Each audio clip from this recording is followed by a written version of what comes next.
नमस्कार दोस्तों, आपका बहुत बहुत स्वागत है। आइए, एक ऐसी स्टोरी का नाम है वृद्धाश्रम। वृद्धाश्रम का नाम सुनते ही मन में ये आ जाता है कि बूढ़ों के लिए वृद्धाश्रम। यदि महसूस करेंगे तो आप वृद्धाश्रम में कभी हों तो महसूस करिए कि आपको कैसा महसूस होगा। और एक ऐसी माँ की स्टोरी जो कि उसका बेटा उसको वृद्धाश्रम में छोड़कर आ जाता है, एक आपके दिल को झकझोर कर रख देगी। आइए चलते हैं, स्टार्ट करते हैं। एक बार एक बूढ़ी माँ को उसके बेटे ने एक वृद्धाश्रम में ले जाकर छोड़ दिया।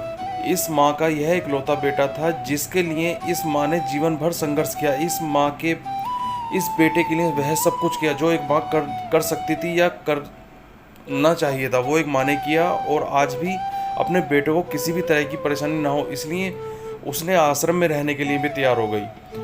वृद्ध आश्रम में रह रही माँ हमेशा अपने बेटे को याद करती, मगर बेटा केवल साल में एक बार उससे मिलने आ जाता या फिर फ़ोन पर बात कर लेता। कई साल बीत गए। वृद्ध आश्रम से बेटे को एक दिन फ़ोन आया। उन्होंने कहा, बेटा जल्दी से आश्रम आके अपनी माँ से मिल लो, वह बहुत सीरियस है। बेटा जब अपनी बीमार माँ के पास पहुँचा तब वह अपनी आखिरी सांसें गिन रही थी। बेटे ने अपनी माँ से आखिरी इच्छा पूछने के लिए कहा, माँ मैं तुम्हारे लिए क्या कर सकता हूँ, बताओ। माँ ने कहा, बेटा इस आश्रम में गर्मी और मच्छर बहुत ज़्यादा हैं, यहाँ पर कुछ पंखे लगवा देना।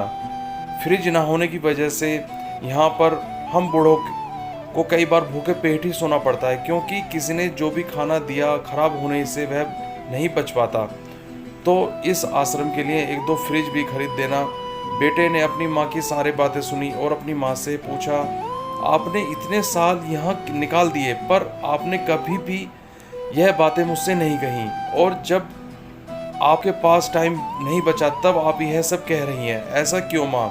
माँ ने बेटे को जवाब देते हुए कहा, बेटा मैंने गर्मी, भूख और पीड़ा सहन कर ली, लेकिन मुझे पता है जब तेरे बच्चे तुझे यहाँ पर छोड़कर जाएंगे तू सब सहन नहीं कर पाएगा। इसलिए तेरी सुविधा के लिए मैं तुझे यह सब बताने के लिए कह रही हूँ। आप भी सोच सकते हैं कि जो मैंने आपको स्टोरी सुनाई है आपके दिल पर कैसा लग रहा होगा।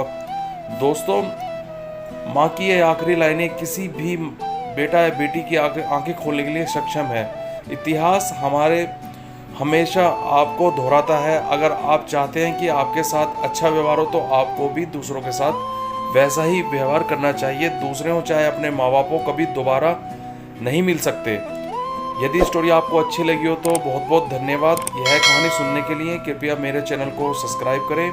मैं ऐसी ही स्टोरी लेकर आता रहूँगा। बहुत ही दिल को छूने वाली स्टोरी। लास्ट तक आपने मेरी स्टोरी सुनी, इसके लिए बहुत बहुत धन्यवाद। कृपया अपने माँ बाप की इज्जत करें, उनके साथ रहें और उनके साथ उठा बैठा करें, जिससे भी उनका दिन बहुत अच्छा टाइम व्यतीत हो और आपके साथ ही वही चीज़ दोबारा अच्छे से घटे।